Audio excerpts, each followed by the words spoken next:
Today we're going to go through all the different ways you can take your photos to the next level in Cyberpunk. This video is only meant for people who have their game modded. If you want a guide with 0 mods, you can check out my last video. So first I'm gonna go through the mods you can get through Nexus mods. Then later on in the video I'm gonna show you some third-party tools. So first let's start off with the mods you can download to get better photos. The first is character lighting or CharLi. This mod will let you use different types of lights to spice up your photos. To use CharLi, you will also need appearance menu mod installed. In addition to that, there's AMM Photo Studio props. These 3 mods I just mentioned will be gone over in more detail in the first parts of this video. In addition to that, I recommend installing Preem Skin. This will give your V that extra shine in the skin. There's also weather switcher so you can instantly customize the weather. And I also recommend Photo Mode EX, Photo Mode Unlocker 2.2 XL, Photo Mode NPCs Extended, Photo Mode Facial Expression Mega Pack. Also any pose packs, any prop packs, I honestly just download as much as I can. Also Wind Be Gone. This will help pause any foliage so you can take nice pictures of nature. I'll be using this mod later in the video and it's called Free Fly or No Clip. This mod basically lets you fly so you can take any photo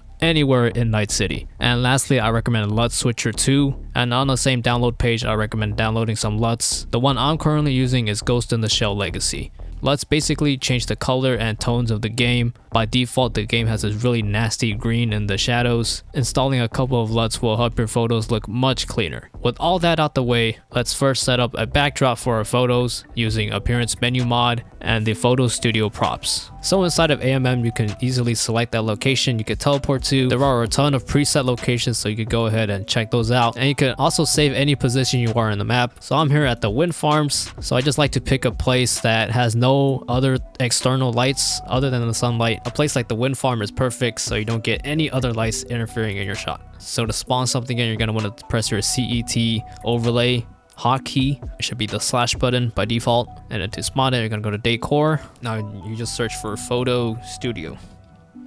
Now there's a bunch of photo studio props here. The go-to one that everyone uses is photo studio wall. If you can't scroll anymore, you just have to place your mouse a little to the side and you scroll there.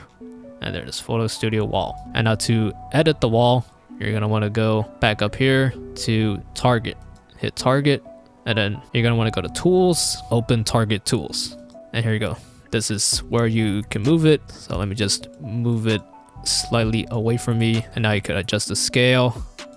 You can also rotate as well. So I'm gonna just make it really big. And you can also change the look of it. So at the bottom left here, you can change how it looks. And there's a bunch of different options, bunch of different colors you can experiment with.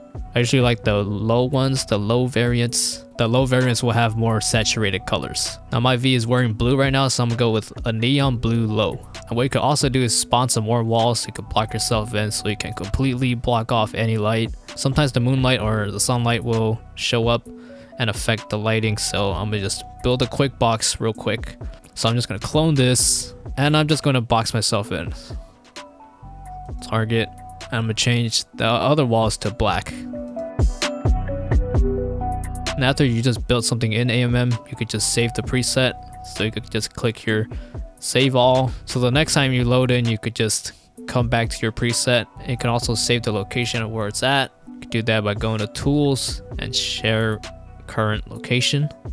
And just type in a name and type in blue box. So next time you could just teleport back to your saved location. It'll be under user locations. All right, so now let's take a portrait of my V. So to do that, I'm just gonna face my back against this wall and I'm gonna hit the photo mode key, which is N on my keyboard. So now let's add lighting to this photo. We will do that with CharLi. The great thing about CharLi is that you can use it while in photo mode. So I'm gonna press my overlay key again and it should be one of these tabs. I know it's a little messy in here. I usually like to start off with 2 favelas, and by default the lights are attached to your character. To detach it, you're gonna click this paper clip right here. But since we're doing a portrait, we're just gonna leave this on. I'm gonna disable the arrow marker because it's a little distracting. So we're gonna keep these 2 lights on just for now. Right now, I'm gonna just lock in a pose because if you change your pose, you're gonna have to change the lighting as well. I'm gonna just rotate the light so I could see my V's face. Let's go to photo mode and let's pick out a pose. Now hopefully by now you've downloaded a bunch of pose packs. So I'm gonna just go through this and pick out one that I like. You can also change the expression. If you downloaded facial expression packs, change the facial expression. You can also decide if you want your character to look at the camera or not, and there's option with torso or head or just the head. I think it looks better with it off, but yeah, you can experiment with that. I'm also gonna move my V a little up because I want to take a picture of the pants a little bit. All right, so I think this pose looks pretty cool. So we change the expression. Okay, I like this one. And right off the bat, I mean, honestly, you could just take the photo right now. It looks pretty good. If you could hide the lights by pressing this icon over here, and when you press that, the lighting will change a bit. So you could adjust the brightness from light intensity. The ring radius will control how close the lights are. Ring rotation will rotate the lights. You can also change the color by adjusting the RGB values. So if I drag these down, this will be blue now. And then you can also make purple. So I'm gonna just keep it at white for now. You can also control how big these are. And you can move these with the position buttons right here. It's one of the things I really like about CharLi. You could easily see where your light is at, and you can easily control where it is. So I'm gonna go for a typical setup that I like to do. So for favelists, I usually like them as secondary lights. So I like to put them on the side. For my main light, I usually like to go with spotlight. The set of 2 lights, I'm just put these on the side.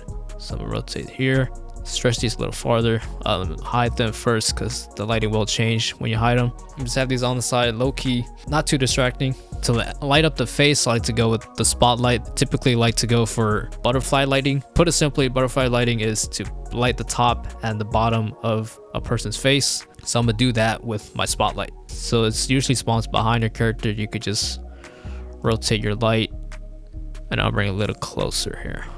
I can hide the marker arrow.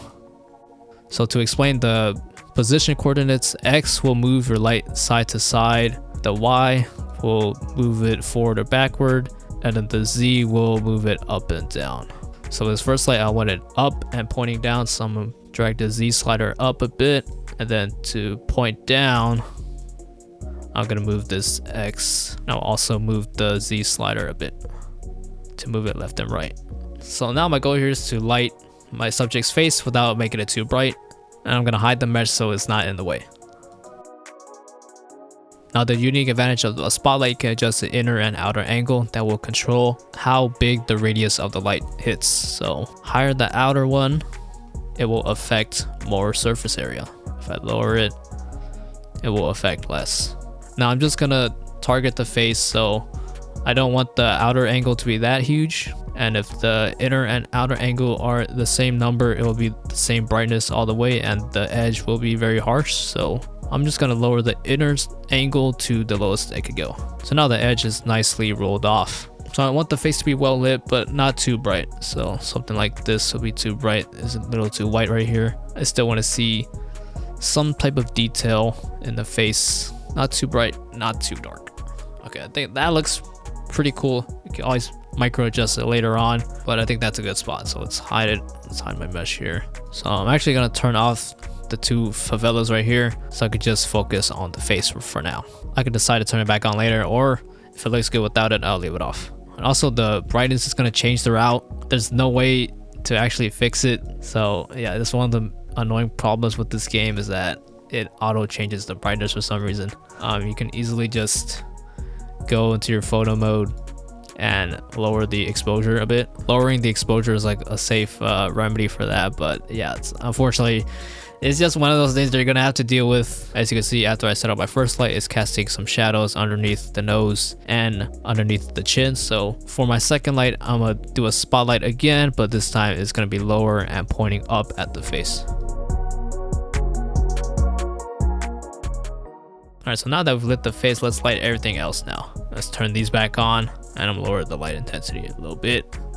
And the goal of lighting everything else, I just want to make it look more natural, so it doesn't just look like only the face is lit up. And leaving some shadow, I think is cool with me. Not everything has to be super evenly lit. And I think I'm gonna put a light like right around here so I can light up the center right here. Yeah, I'll put another favela. Cool thing about the favela, you could also change the orientation of it and change the size. So yeah, you can make a little teeny tiny one right here. And you can also change the light range. By default, the light range is to the max, so that's the maximum range you can reach. So I can lower it a bit so it doesn't go that far.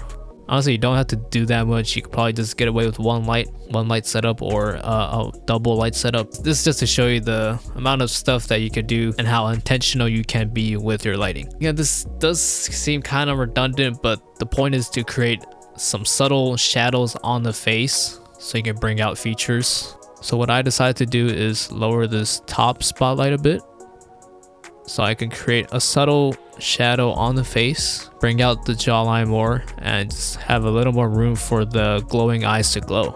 And I'm gonna brighten up this bottom part a bit. See, a lot of like beauty ads, it's very underlit, like the bottom of the face is lit, so I kind of want to go for that. And the point of the surrounding lights, I just don't want it to interfere with the lights on the face. Okay, after 10 hours of micro adjusting, I'm just gonna put a couple more lights and I think I'm done. I think. Okay, let's do another spotlight. And let's put this one like on the hair. Okay, let's do this. Hopefully it doesn't take too much time. Okay, I put a light to light up the hair, and I think I'm gonna put one more right behind my V. I think that looks pretty good. Now let's take some shots. And since this is portrait, I'm gonna rotate and take it vertically. And to take my screenshot, I'm gonna hold down left click or right click on my mouse, and I'm gonna press my screenshot hotkey that I set up in Reshade. The link will be in the description to download Reshade. Make sure to download the version of Reshade that has add-on support. Once you download that, just run the installer onto Cyberpunk. And once you boot up the game, you should be able to press home on your keyboard to access Reshade. And in the settings tab, there should be a section for screenshots. You'll be able to set up a keybind to take the screenshots, and you can set up the path where the screenshots are stored. Again, I highly recommend you install Reshade to take your screenshots, and we'll be using Reshade for the next part of this video. After we've taken these sideways shots, we can use an external editor to rotate them back and crop them into 4x5, because generally 9x16 is too tall and too skinny for portraits. Cropping to something like 4x5, which is the aspect ratio for Instagram, that'll look a lot better. Now this turned out pretty good in my opinion. Now for most people you could stop here, but I want to show you one more way we could achieve this, and in my experience it does provide higher quality photos, and you could also do a few cool tricks with it. So now let's move on to CyberLit. Now this is actually a paid tool made by Otis. You can get this by subscribing to his Patreon, and for 1 month it's only $5, and in my opinion it is absolutely worth it. And I mentioned earlier about Reshade, CyberLit requires Reshade as well. All the links will be in the description. Now to open CyberLit, you're going to open Reshade and you're going to go to add-ons, and under CyberLit you're going to click initialize CyberLit. And by default, the hotkey for CyberLit is F3. Now the general workflow with this is you press the Reshade hotkey and then you press F3 so you can see your mouse. If you just press F3, you can't see your mouse. So you need Reshade open, and then you can open CyberLit. Now the thing with CyberLit that's kind of a bummer is that you can't see where the light is. Like there's no icon to actually know where your light is. You kind of just have to go based on how it looks on your character. I know it's slightly annoying, but I can promise you it's not that bad, and after some tries you'll just get used to it. If you ever lose your light, you can just stick the light to the camera. So you check this and then you close the overlay real quick, and then you just move the camera around, and then you could just place it wherever you want. Now the closer you are with the light, that will make a difference as well. So if you just want to light up, behind, then just imagine that you are the light. The camera is the light. After you place it where you've liked, you just go back here and uncheck it. Now with CyberLit, there's 3 types of lights. There's point, spot, and area. Okay, so the first type of light is point light. Now with the point light, this is more like a environmental light. This light will interact with everything that it touches. So let's move this around so you can see. As you can see, the entire image is being affected. Now this is great if you want to keep things looking natural, if you want to keep things looking like it came from the actual game itself. So that's point light. So let's do the second light, which is spotlight. Now we've covered this already. This is similar to the one we used in CharLi. I'm gonna click edit here, and another window will pop up. Let's put this right here. Again, the main advantage of the spotlight, you can control how big the inner and outer angles are. And the main option you want to adjust is the intensity, which is right here. So that's really powerful. And then the third light, that is area light. Now area light is kind of similar to the first light, the point light. This will interact with the entire environment. Don't quote me on this, but I believe this one casts less shadows. Point light you know, it's called point for a reason. You could point it at something. Now the cool thing about area light is that you could change the shape of it. I'm gonna go down here. There's an option for spotlight capsule. Now with this, you could do some really cool stuff with it. If you've been following me on my Instagram, I've done a few photos like this. So I'm gonna show you how to exactly achieve that result with an area light. There's a setting for spotlight capsule. Now with spotlight capsule, you could adjust the inner and outer angle. You can also change the softness as well. I'm gonna actually lower the softness so you can see exactly what is going on. Now you can see on the subject, there's sort of like a rectangle now. This is how we do that sort of arcane season 2 intro style effect. So to adjust the size of it, we just go down to the inner and outer angle. So I'm gonna just lower this really small. Now to precisely adjust it, you can hold down Alt and drag. This will slow down how quick the scrolling is. And now with this effect, I usually like to put it over the eyes. So let's put it over the eyes. And obviously I'm gonna need it to be smaller than that, so let's make it even smaller. So yeah, you're gonna make it real tiny. And to make it look like it's a little more blinding, you can also increase the intensity as well. And there's also an option to increase the ray tracing intensity scale. And this will also add a little more orange into the light. So now that we've gone through all the CyberLit options, now let's try to create a cool looking shot with all that we've learned. I'm currently flying around with the Free Fly mod. As mentioned earlier, when you install Free Fly, you can just set up a hotkey, open up your Cyber Engine 2's overlay, and then go to bindings and scroll all the way down.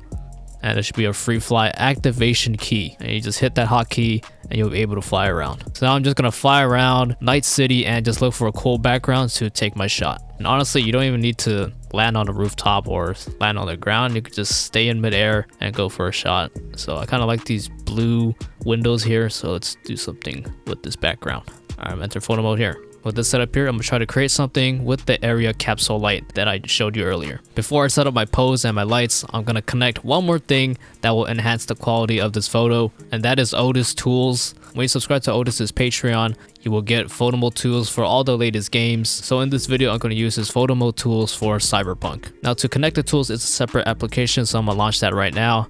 I have it pinned right here on my taskbar. For this tool to work, make sure your game is booted up first, and then you boot up this application second. The first thing you'll see is this window, and you just need to select your game that you have running right now.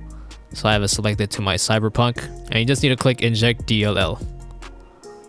And you'll know it worked because you'll get a confirmation on the top left. Now the reason I'm going to use this tool is because I get access to a free cam, which I'll show you more in depth later. But there's also these really cool options. You could change the time of day right here, change the wetness, and most importantly, you can fine tune exactly how your V poses. You could change the head rotation and even where the eyes are pointing at. So for that to work, you just need to enable look at camera first and then turn it on in the tools. So I'm going to look at the camera. Go back to the tools and enable this. So now we're able to exactly control how we want our V to pose. And this also works with other NPCs as well if you want to spawn NPCs in your photo mode. So first, let me choose a pose. So I think the sitting pose looks pretty good. Now let's fine tune it with the Otis tools. Let's open Reshade and open CyberLit, and let's create our light. And we'll create our shot based around the area capsule light that we showed earlier. Lower the angles. Change the rule to change the angle of it. Turn up the ray tracing intensity. One thing I forgot to mention earlier, you can change the capsule length. This will determine how long or short the light will be. So let's turn that down. As you can see, this makes it really short. Well, I think showing it on the hand looks pretty cool as well. So I'm gonna higher the capsule length right there.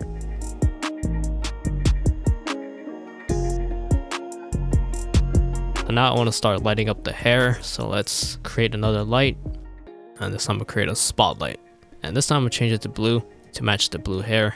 You don't need to nail the color here, you can always edit it later, but yeah, let's do a blue spotlight. Let's create that. And to move the light around, I'm gonna hit stick light to camera on my second light. So to move it around, I just need to physically move it around. So I do want it to show up on the hair a little bit. Let's have the light a little bit up here. So let's see how that looks. So I'm gonna uncheck stick light to camera to leave the light there, and let's move the camera back. So let's see how it looks. Okay, not bad. It is showing up a little bit on the hair, but it is interfering with the hand a little bit, so let's adjust that. Remember to edit the light, you're gonna hit edit and a window should pop up. And make sure you're on the window of the light you want to edit. The amount of times I've accidentally edited the wrong light is more than I can count. So because I want to edit the second light, make sure you're on the edit light to window. I don't want it to show on the hand, so I could adjust the inner and outer angle. So adjust the outer angle a bit. Okay, so now it's only showing up on the hair. Move it around slightly. So now let's place a few more lights to round out this image. Okay, so here's what I ended up with. We started off with the main area capsule light, and then a light to light up the top of the head, and then a light to light up this side of the face, and another light just to light up the chest area. So I think that looks pretty solid. Now before we take the screenshot, we're now going to do something called hot sampling. Now what hot sampling is it basically allows you to take a screenshot that's higher resolution than your current monitor. So I only have a 1080p monitor, but technically with Otis tools, I'm able to take 4K screenshots. And you can also hot sample to vertical resolutions as well. So I don't have to go in here and rotate the camera and then hurt my neck trying to figure it out if it's composed well or not. No, you can just hot sample to a vertical resolution. So let's do that right now. So inside of Otis tools, you're gonna go here, there's a window for hot sampling, so let's click that. Now in order for hot sampling to work, your game needs to be in either windowed mode or borderless windowed mode. Now honestly, every time I play my game now, I make sure it's either in windowed or borderless windowed mode. So now to hot sample, I'm gonna just click on the aspect ratio I want. Remember 9:16 is not that good of a resolution for a portrait, so I'm going to choose 4:5, and I'm going to choose A64x1080p because that is the aspect ratio on my monitor right now. So I'm going to click on this resolution, I'm going to click set, and just wait for reshade to load back up a bit. So now that it's set, what I'm going to also do is I'm going to enable the free cam. Now to enable the free cam, there are key bindings here in Otis tools. Now I changed it to fit my own keyboard. Now to enable the free cam, I'm gonna click on the hotkey I have for enable/disable camera. Now once you click on this hotkey, the rest of these keybinds will start working now. So I'm gonna click on that, click on that hotkey. As you see on the top left, it says camera enabled. Now I'm able to move out this camera around. This camera has basically unlimited range, and you can set how fast you want it as well. And you can also toggle the field of view. Now when you have the Otis camera enabled, you're unable to interact with the in-game photo mode anymore unless you disable it again. So to show you what I'm talking about, I'm gonna disable the camera right now. Now I'm able to interact with the in-game photo mode, but once I have it enabled, I'm unable to interact with it. Now since I can't use the in-game rule of thirds, I'm gonna use the rule of thirds in reshade. So I'm gonna hit my reshade overlay. Now I'm gonna go to aspect ratio multi-grid. I'll leave this download link in the description as well, but this is an effect in reshade that will give you the rule of thirds. So I have rule of thirds checked down here. I can also do rule of fifths, and diagonals will give me the center every time. To download this to your reshade, you basically just download this FX file and then you drag and drop it into your in-game folder, your in-game reshade shaders folder. So a rule of thumb is to have the eyes touching the top thirds line. Now to lock the camera in place, I'm gonna press the hotkey for lock, and I could just disable this. And now to disable my mouse, I also have a hotkey set in Otis tools to hide the HUD. And boom, now once this shot is nice and lined up, now I can use IGCS DOF. So this is another tool that will help take our image to that next level. Now to enable that, make sure you have the files downloaded and make sure it is enabled inside of reshade. Once that's checked, let's go on to add-ons tab and let's scroll down to depth of field control, and let's start a depth of field session. Now this will only work when the free cam is enabled. Now our free cam was enabled and we composed a shot with the free cam. Yes, just make sure the free cam is enabled. So yeah, the free cam has to be enabled before you're able to start the depth of field session. You're gonna see all these settings down here, but most of the settings here is just for the look of the bokeh. You can mess around with these to change the shape of your background blur. But to set it up, let's go here for frame wait time, set it to classic. Make sure it is set to classic. Now for a number of frames to wait, I have it set on 6, but at minimum it should be set to 4. I have it set on 6 just to be safe. We can set our max bokeh size As you can see, when you drag the slider up, it will go farther and farther away from the original image. So that's how big your bokeh will be. So I don't want it that big. So maybe something like that. Now for focus delta, that's where you want to set what you want in focus. So this is a portrait. I want the eyes to be in focus. So to help with that, let's click show magnifier and let's move this. Now you can adjust the size here and set where you want it to be. So yeah, I want to set on the eyes. So let's set it so the eye lines up. So yeah, that looks pretty lined up to me. So we can uncheck that. Now we have these settings down here. For blur type, you could have it circular. So this will be a circle, or aperture shaped. Aperture shaped will allow for more different types of shapes. Well, quality is basically, as it says, a higher number will result in higher quality bokeh, as you can see in this display right here. Now, if you up your resolution, you might need a higher quality, but increasing the quality will increase the render time. And number of vertices, this is how you can change the shape of it. Can't really see it right now because the rounding factor is set to 1, but I'm gonna set it to 0. As you can see, you can change the shape of the bokeh. You want that hexagonal bokeh, but I think for this, a nice round bokeh will do. There's also a highlight boost factor and highlight gamma factor. This will change how bright your bokeh will look. Now that the image is nice and lined up and we have our settings dialed in, let's hit start render. And you just have to wait, and you'll see a progress bar up top. It'll let you know when it's done. Now with this depth of field add-on, it's honestly the best depth of field that you can find anywhere.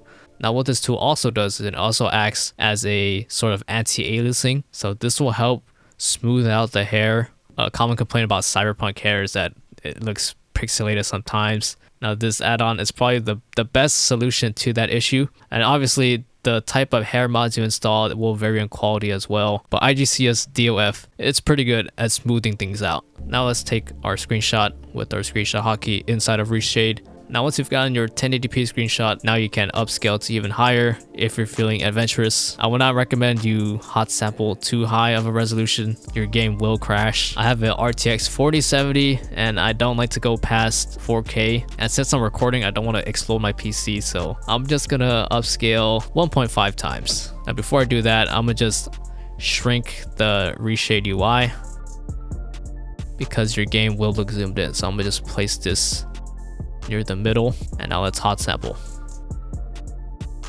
You'll know when the hot sample has worked when your game looks zoomed in now. So now let's do another depth of field session and let's take another screenshot. Let's check that the eyes are nice and sharp. Now since we hot sample to a higher resolution, you could try bumping up the quality. So let's bump this up to 10. Or go like 12s. I know some people like to go crazy with it, but yeah, the higher quality, the more amount of time you have to wait. So I'm just do 10 for now. So let's just start render. So yeah, at this point, you just gotta wait and be patient with it.